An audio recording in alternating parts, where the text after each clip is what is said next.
Hello and welcome to today's episode of Filling the Gap, your one-stop shop for Pacers Gap Year coverage. I'm your host, Andrew Schreiner, and after their best run of play this season, the Pacers made a huge deadline day move yesterday, swapping Benedict Mathurin and company for Ivica Zubac of the Los Angeles Clippers and Kobe Brown as well. Now, this move happened yesterday, right at the deadline, just before 3. But I wanted to give myself about 24 hours to kind of think about this deal before recording this podcast. I wanted some time to think about it rather than, rushing into some overreaction journalism, anything like that. That's one of my pet peeves about the modern era. So first, the official deal, the reporting. The Pacers send to the Clippers Benedict Mathurin, Isaiah Jackson, a 2028 second-round pick, a 2029 first-round pick, and, this is the big one, a conditional 2026, that is this summer's first-round pick. More on that later. It becomes a 2031 first-round pick if it is not sent this year. And in return, the Clippers are sending Zubac and Kobe Brown, who he's a young player who might get a chance with the Pacers this year, just given their situation, but hasn't had a ton of run. He's played just over 100 games in 3 seasons with the Clippers. Not a huge part of this deal, but he could get some look, in filling Mathurin's spot. So Rick seemed a little optimistic in some interviews that maybe he can also be a meaningful part of this deal, even though the star is for sure Ivica, I believe is how you pronounce it, Zubac. First, he brings something the Pacers sorely need. He is an elite level rebounder. He averaged 12.4 a game last season. He's averaging over 11 this season. They have not had a double-digit rebounder since Domantas Sabonis left in the trade for Halliburton, and that has been an area where teams have been able to take advantage. We saw, how important Tony Bradley ended up being last year in the playoffs against the Knicks and the Thunder, to just come in and box out and grab a rebound. The Pacers like to play at pace, and so a lot of their players are a little undersized because of that, and teams with great physicality have taken advantage of that. Now, he's not just a rebounder. He's a great elite-level inside scorer. He's shooting over 60% for his career in 10 seasons. Now, he only has 12 career three-point attempts. He is not a like-for-like Miles Turner replacement, even though he is coming in to be the starting center. They're going to have to play differently with him than they did with Miles Turner. It'll be interesting to see how Rick and the staff adapt. I think he will be a major pick-and-roll threat with Halliburton. I'm excited to see them play together next season, and even this season, what he'll look like with Nembhard, with McConnell, and also how the Siakam-Zubac front court will look. Can they play together?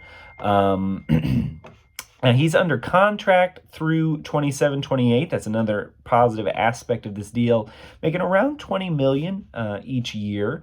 And so it's a good value. He has several years of team control, as opposed to Benedict Mathurin, who we'll get to in a second. So that's what they're getting. And I think it's a high-level starting center to replace Miles Turner. This is a great get in Zubac. Kobe Brown, sure, we'll see what happens there. What they are losing, they're losing Isaiah Jackson. I'm not overly upset about it. I like him. I think he's been a decent player throughout his career, but he's really not taken advantage of his opportunity this season. I think next year, it's fine if he's your third center, but it's just as fine if Jay Huff or Micah Potter or Tony Bradley or a number of other players are your third center on the roster. Then they're losing Mathurin. Okay, he, I think, likewise, has not fully taken advantage of the opportunity this season as a full-time starter, as arguably their best driver, finisher at the rim, scorer, pure scorer, even though Siakam's obviously been the number one option. Injuries have been a factor for him, but he has shown just a little bit of inconsistency even when healthy and having some run that was concerning to me, because he is a restricted free agent, and based on what people in his position have gotten recently, look at guys like Josh Giddey last offseason, Jonathan Kuminga, he's likely to ask for that $20 million plus range that Zubac is making to re-sign, and they'd be bringing him back to be a sixth man. And so, as crazy it is to say, for such a valuable player, who won you a game, really, with his play in Game 3, won you a game in the NBA Finals last season. Now, he did sort of cost you a game in Game 4. Or at least make it much easier to lose that one.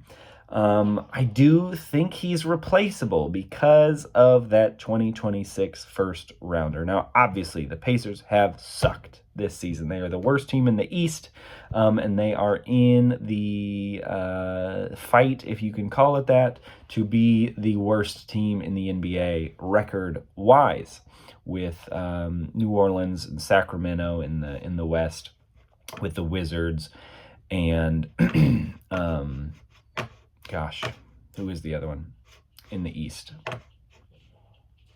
The Wizards and someone. Anyways, it'll come back to me in a second. But anyways, the Pacers, so they'll keep their pick this season if it's 1 through 4 or 10 through 30. So if their pick is 5 through 9, they lose it. Obviously, there is strong intention coming from the Pacers front office that they are planning on being 1 through 4. Okay, where they end up in the lottery is going to have a massive impact on the grading of this trade. Either way, though, even if they lose it because they win some games, or the lottery doesn't fall their way, they can't drop further than 5th if they're in that top 4. Well, I suppose they technically could drop to like 6 or 7 if the lottery is really crazy, but be unlikely they drop further than 5th if they're in the top 4 or the worst 4, bottom 4. But I do think either way, if Zubac is a quality starting center for the Pacers, this is a good trade. Okay, even if they somehow win some games and fall into the sort of middle lottery and end up losing their pick this year, because they need a starting center. Jay Huff has not impressed enough to be the starter next year. I love the idea of having him as a backup. Obviously, I've talked about Isaiah Jackson, Micah Potter.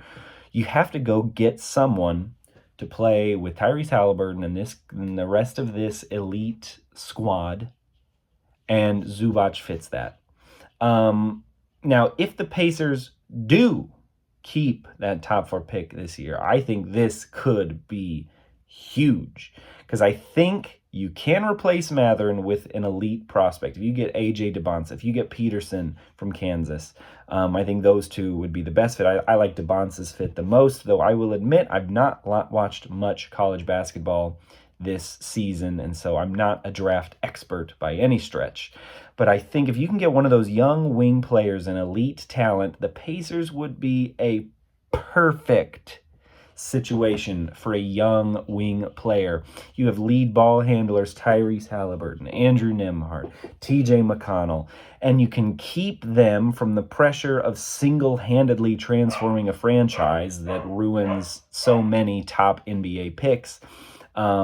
They can come off the bench. They can be the 6th, 7th, 8th, 9th man in the rotation and go through some of the growing pains without having to shoulder the burden of being the guy, the savior.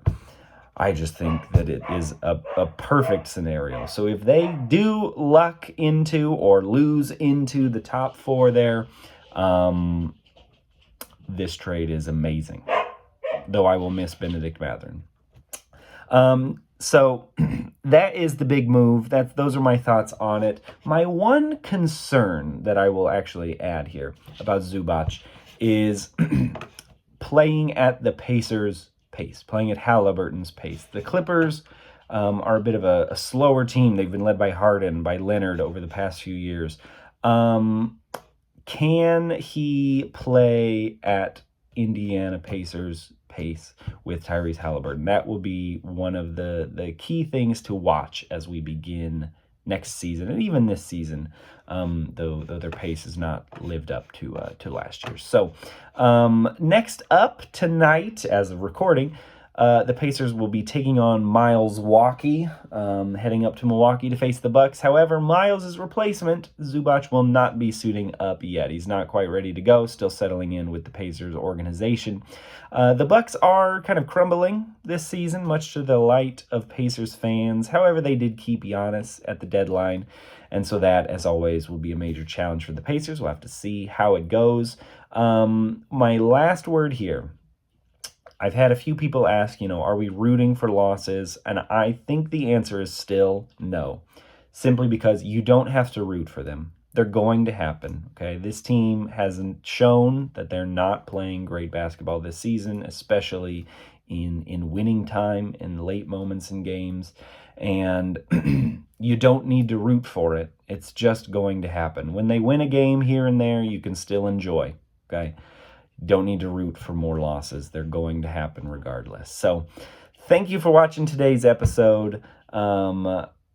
Hopefully I'll find a little more regularity. I've been really trying to crank out a class that I'm in right now, so it's been harder while balancing a few other things. So I'll try to be a little more regular in posting as we go into this final phase of the season.